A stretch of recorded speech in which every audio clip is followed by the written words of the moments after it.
Oi gente, tudo bem? Sejam bem-vindos a mais um vídeo do canal.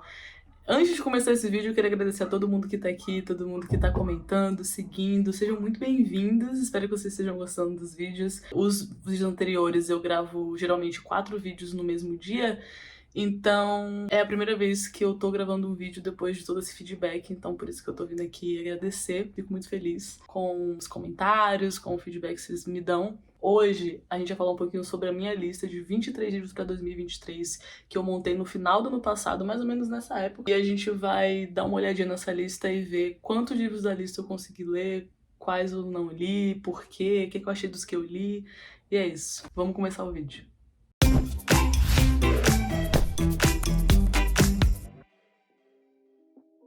Bem, estou aqui com minha listinha no meu computador aberto. Eu separei 23 livros para 2000. Não sei porque que eu fiz isso, porque assim, não foi muito inteligente da minha parte, porque 23 é muita coisa e eu coloquei vários calhamacinhos aqui. Então assim, eu não pensei muito bem antes de fazer essa lista não, viu? Vou falar bem a verdade aqui pra você. Mas eu segui com ela, fui fiel. E de 23 livros que eu coloquei aqui nessa lista, eu li 16. Na verdade, não li 16, eu li 15 livros.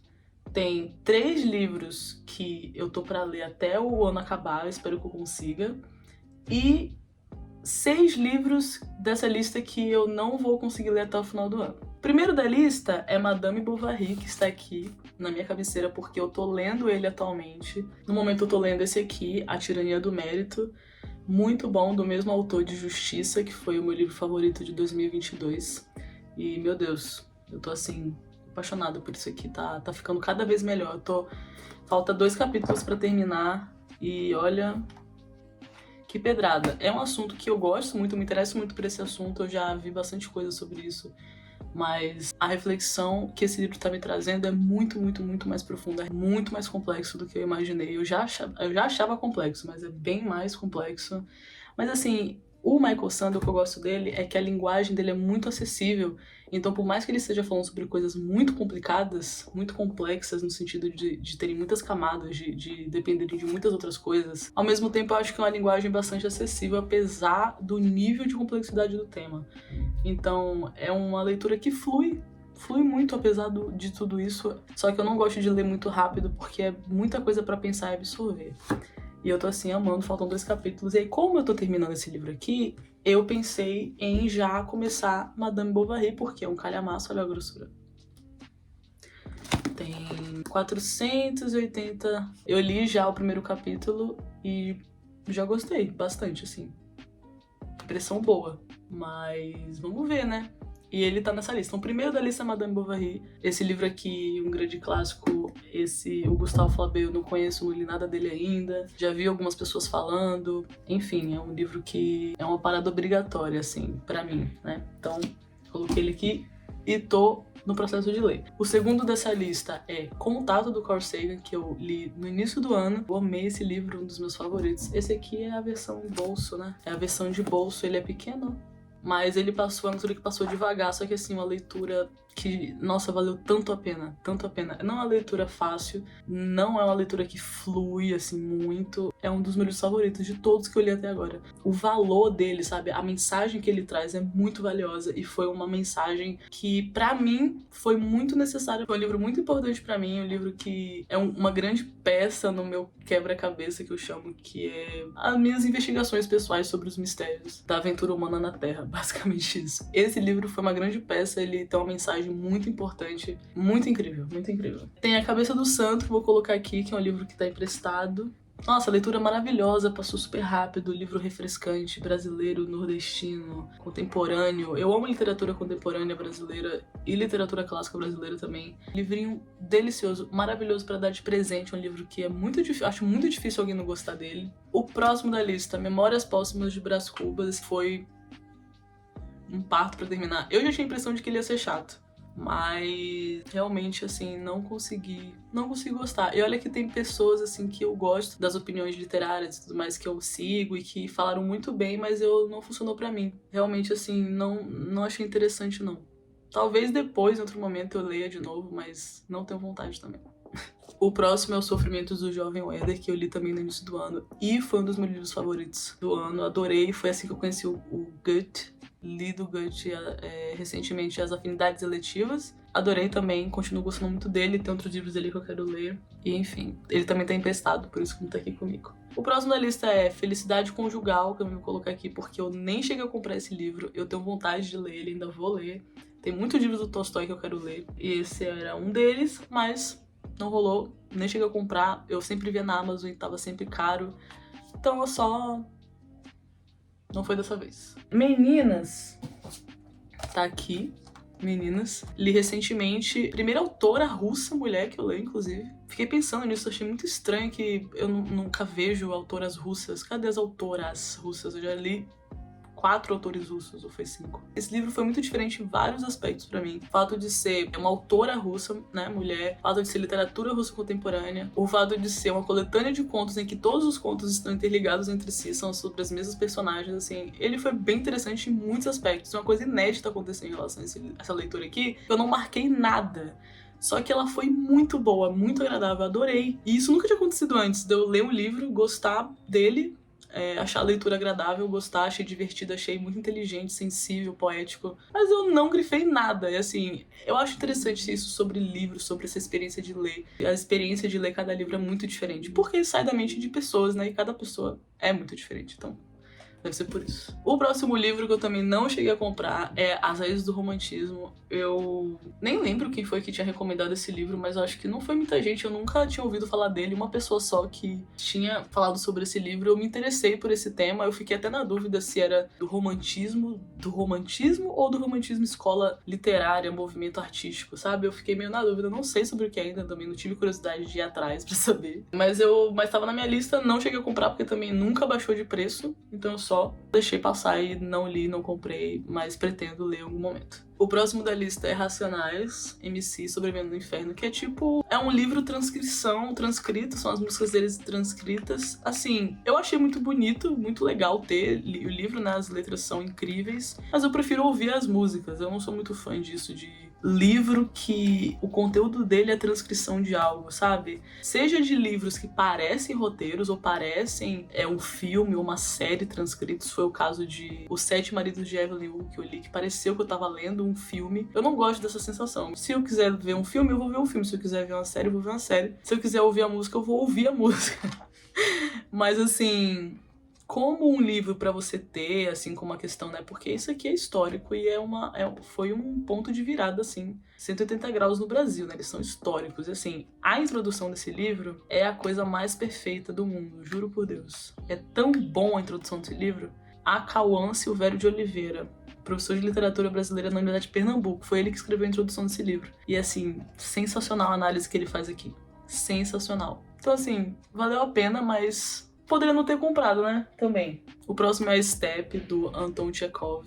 É um livro que é bastante falado, né? Um clássico da literatura russa. E eu li, gostei, achei bem interessante, sim. Um livro bem diferente, né? Que ele é sobre uma viagem e eu achei isso bem interessante. Eu não adorei, não amei, mas foi com certeza uma leitura muito boa. O próximo livro é A História do Sr. Sommer, que também é um livro que eu vi alguém recomendando, me interessei, mas nunca ouvi falar além dessa pessoa. Depois eu vi algumas pessoas que também leram comentando positivamente, que é bem interessante e tudo mais.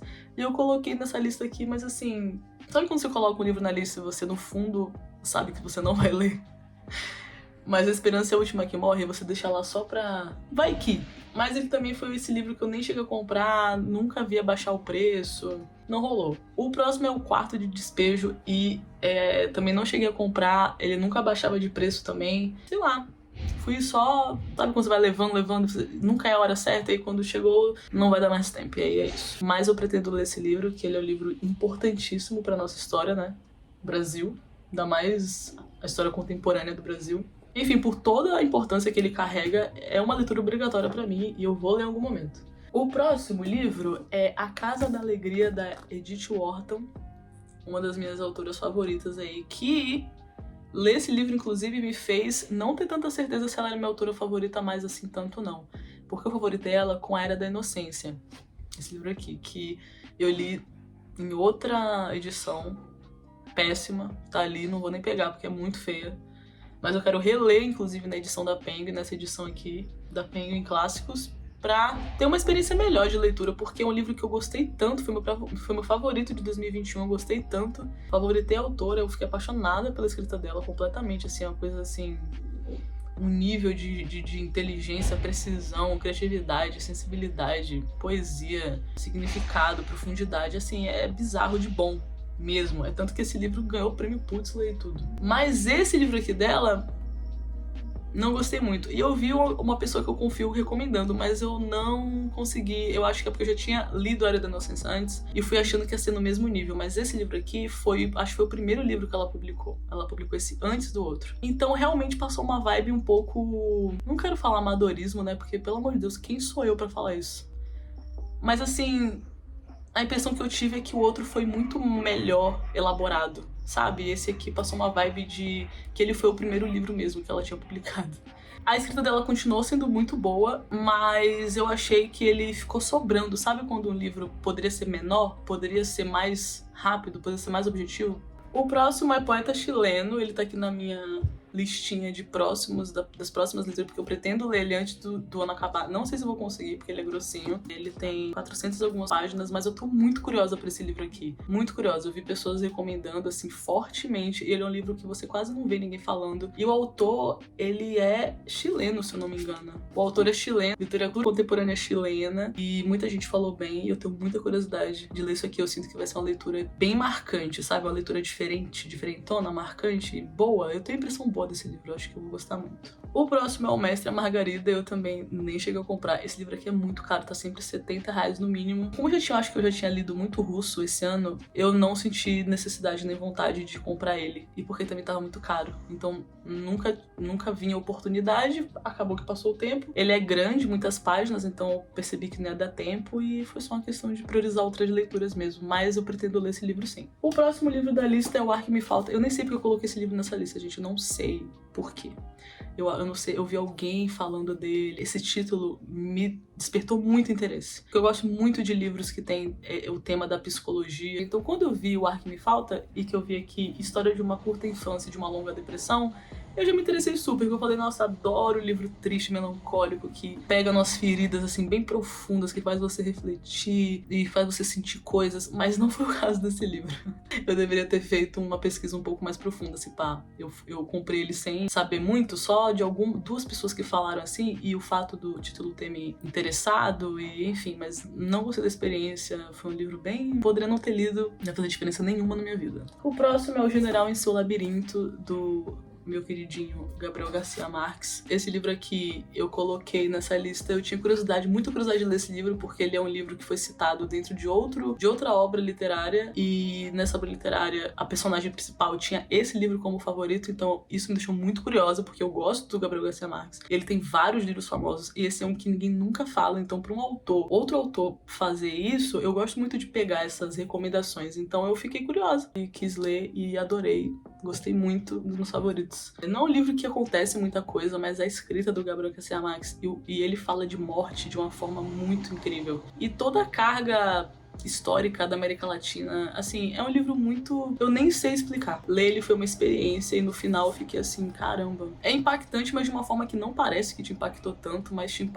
impacta, é uma coisa assim diferente, eu não sei explicar direito. E até falei em outro vídeo que eu sinto que eu tenho que ler todos os livros do Gabriel Garcia Marques pra poder entender exatamente o que me faz gostar tanto dele, porque nem eu sei explicar, não é óbvio, é uma coisa assim que é mais de um sentimento mesmo. O próximo da lista é Crime e Castigo, que eu estava assim muito ansiosa pra ler, Dostoiévski, e meu favorito até agora, esse livro aqui, gente. Quanto mais eu penso nesse livro, mais incrível ele fica. É um livro que, tipo assim, é atemporal o aprendizado com ele. Ele fala sobre tantas coisas aqui, tantas coisas importantes. E assim, realmente surreal. Surreal o quão profundo é a mensagem que ele passa. E quão importante é a mensagem que ele passa pro tempo em que ele foi publicado, mas também pro nosso tempo. É realmente um aprendizado infinito, assim. Porque o alerta que o Dostoiévski faz aqui é um alerta para a sociedade moderna que estava vindo no século XIX. Ele foi publicado no final do século... Não, foi publicado no final do século XIX. E é uma mensagem para a sociedade tecnocrata e científica, extremamente científica e racional do século XX que estava vindo. Então, assim, é um livro Cara, é tão importante porque o que ele fala aqui serve ainda pra gente, porque a gente ainda não aprendeu isso. E eu sinto que a gente tá num momento em que a gente precisa muito saber do que ele fala aqui, precisava muito mais falar sobre esse assunto, que é o paradoxo do homem racional e de todas as nossas limitações, de entender, de se autoconhecer, para que a gente consiga respeitar nossas limitações, porque nós não somos super-heróis, nós não somos infinitos, a gente, infelizmente, tem limitações, por mais que a gente não queira admitir, né? E o homem extremamente racional, principalmente não quer admitir, mas essas limitações existem, limites existem, somos seres emocionais também. É tanta coisa incrível que ele fala aqui, de verdade, eu tenho vontade de reler esse livro. Não vou reler ele já, porque eu tenho muita coisa pra ler, mas eu quero reler ele. Já tem uma edição, que é essa edição aqui, que eu vou reler ele, que eu ouvi falar que é uma das melhores traduções. Um dos meus favoritos da vida. E eu favoritei o Dostoiévski, quero ler tudo que ele já publicou. Já tô com Memória do Subsolo aqui, inclusive, pra ler. Quero ler esse livro antes do final do ano. E já tenho vários outros dele também que eu quero ler, então assim, sensacional. Outro livro que eu coloquei na lista e que não vou conseguir ler, mas ele tá aqui na minha mão, é esse aqui, da Anne Brontë, A Inquilina de Whitefell Hall. É um calhamacinho, ele tem bastante páginas, 600 alguma coisa. Eu li das Irmãs Brontë, Jane Eyre e O Morro dos Ventos Vivantes. Não gostei do Morro dos Ventos Vivantes, gostei de Jane Eyre. Esse aqui é o que eu ouço o pessoal falando bastante, assim, que das três prefere esse. Então eu tenho a impressão de que eu vou gostar bastante desse. E tenho muita curiosidade de ler, quero muito ler, mas pra esse ano não vai dar, porque é um calhamaço, já tô com Madame Bovary e o Poeta Chileno, que são grossinhos, pra ler até o final do ano. Não sei se eu vou dar conta, então esse aqui muito menos. E aí vai ficar pro ano que vem, mas tudo bem. Não tenho muita pressa também em ler ele, não. E aí a gente tem A Tirania do Mérito, que tá aqui também, que eu tô lendo no momento, né? Tô terminando e tá sendo incrível. Esse homem aqui, Michael Sandel, ele realmente não decepciona. Ele é professor, né? Então a escrita dele é muito didática, ele mastiga bastante, ele vai e volta nos conceitos. Então parece que eu tô lendo uma aula, por isso que a leitura dele flui. Então é muito bom. E as coisas que ele fala aqui, nossa, os argumentos que ele traz, o jeito que ele constrói os argumentos, desenvolve e conclui, é muito satisfatório, é muito bom mesmo esses livros dele. O próximo é O Grande Gatsby, que eu li tem pouco tempo e eu amei essa leitura. Nossa, o primeiro capítulo desse livro é tão lindo, o primeiro capítulo, que eu chego a suspirava lendo, assim. Coisa mais linda de verdade. O resto também é lindo, mas o primeiro capítulo eu lembro que eu fiquei assim, gente, que coisa linda é essa, que escrita é essa. Muito bom, quero ler outras coisas dele, ele me despertou a vontade de ler outras coisas dele, mas não tenho pressa não, mas gostaria. E foi uma leitura assim, ótima, adorei. Penúltimo da lista, O Corcunda de Notre Dame. Lembrando assim, que essa sequência que eu fiz essa lista, eu não li nessa sequência. E também não tinha nenhum... Eu não coloquei nessa sequência pra ler nessa sequência. Eu só fui colocando os livros que vinha na minha cabeça que eu queria ler, que eu tinha vontade de ler. Foi assim que eu fiz essa lista. Mas eu não pensei tão bem assim, né? Na prática, como é que seria. Mas enfim. Então, em penúltimo lugar aqui da lista tá O Corcunda de Notre Dame, do Victor Hugo. O primeiro do Victor Hugo que eu li. Eu pretendo ler Os Miseráveis. Já tenho aqui Os Miseráveis, só que é muitas páginas, né? Muitas páginas. Então não sei quando eu vou parar pra ler. Mas eu pretendo, quem sabe ano que vem, né? Pensando se ano que vem eu pego pra ler ele. Queria. Eu posso fazer o seguinte, com Os Miseráveis, posso ficar lendo, assim, por vários meses, enquanto leio outras coisas. Mas sei lá, eu tinha vontade de, quando eu fosse ler Os Miseráveis, mergulhar na leitura completamente. Só ler isso, sabe? Pra ter a experiência completa. Mas enfim, O Corcunda de Notre Dame eu li no primeiro semestre e muito bom. Eu gosto muito de calhamaços. Gosto muito do sentimento de ler calhamaços. 675 páginas. Quando você tá imerso numa leitura, assim, por muito tempo, isso faz com que o sentimento que você tem ali em relação àquele livro, ao ambiente, ainda mais se for um livro muito bom, você fica até com saudade depois, parecendo que você viveu aquilo, porque é uma imersão muito profunda, muito grande por muito tempo. E a imersão nesse livro aqui, com a escrita do Victor Hugo, com essa história, foi assim, uma experiência muito boa. Eu amei essa leitura aqui, adorei a escrita dele. E por último, mas não menos importante, Verão no Aquário, da nossa lindinha Lígia Fagundes Telles, que eu favoritei como autora depois dessa leitura aqui. E essa leitura aqui foi interessante, viu? Porque não foi uma leitura fácil. Eu lembro que eu fiquei até a página 170. Eu fiquei até bem à metade, assim, um pouco de dificuldade, mas no final, do meio ali pro final, foi escalando. A sensação que eu tive lendo esse livro é que eu tava subindo uma montanha-russa, assim, ó, bem devagarzinho, subindo. E aí, da metade pro final, a montanha-russa desceu em toda velocidade, assim, muitas coisas acontecendo, muitas emoções, muitos sentimentos. Nossa, esse livro aqui bateu profundo, tá? Eu lembro de que eu fiquei umas 2 semanas, assim, sabe, meio desnorteada. Muito, muito, muito bom. Foi um livro que atingiu minha alma, esse livro aqui. E eu favoritei a Lígia, quero ler todas as coisas que ela já escreveu. Livrão. Então é isso, pessoal. Esse foi o vídeo de hoje, fazendo essa recapitulação dessa minha lista aí que eu montei no final do ano passado para esse ano de leituras que eu queria fazer. Vou gravar o vídeo ainda das leituras pro próximo ano, dos livros que eu quero ler ano que vem. E é isso, espero que vocês tenham gostado, que possa ter de alguma forma inspirado vocês aí. E é isso. Obrigado por ter ficado por aqui. Curte, comenta esse vídeo, compartilha com alguém que você conhece, sabe que vai gostar desse conteúdo. E fica por aqui que tá vindo mais vídeo aí. Beijo, tchau!